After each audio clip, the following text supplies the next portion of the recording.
Ladies and gentlemen, speaking with you tonight on the topic of schizophrenia and the social perceptions of this mental disorder is Liam Montgomery.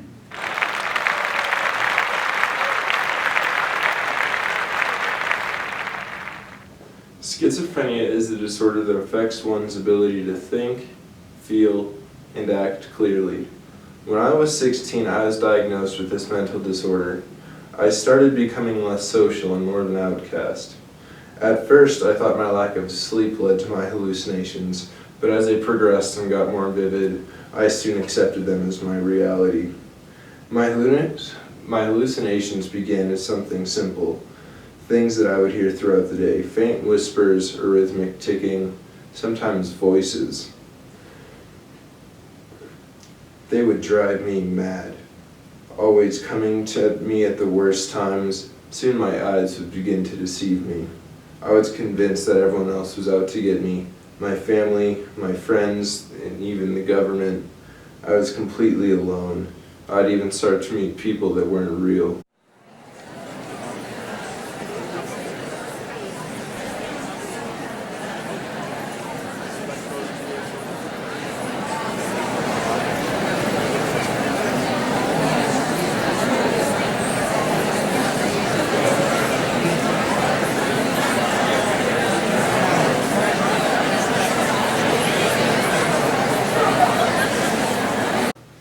My mind perceived things that weren't present, even things that I felt. The things I could hold in my hand weren't always real. Sometimes I would feel people push me or claw at my skin. When I would turn around, there was nothing.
When I first started the treatment of my schizophrenia, I was skeptical that anything would help. However, with my family's support and care, I slowly began to regain control. Once I was given medical treatment in the form of prescription drugs, some of the hallucinations began to disappear. But I wasn't myself. Like many other people dealing with schizophrenia, I felt like an empty shell of who I used to be.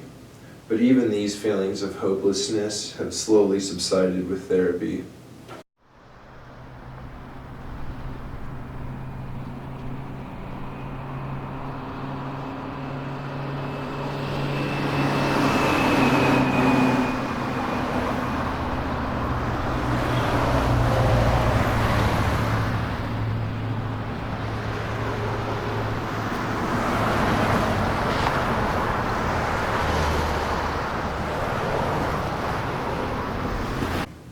As I progressed through my treatment, I noticed that many people treated me different after I mentioned that I had schizophrenia.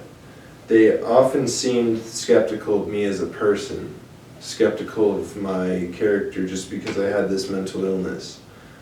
When my back was turned, I would hear whispers of the words schizo or freak. Even when being genuine and supportive of me and my efforts, some people seemed offensive. They would often refer to mental institutions as loony bins, or assumed that I was on illegal drugs and that they caused my mental disorder just because of my illness.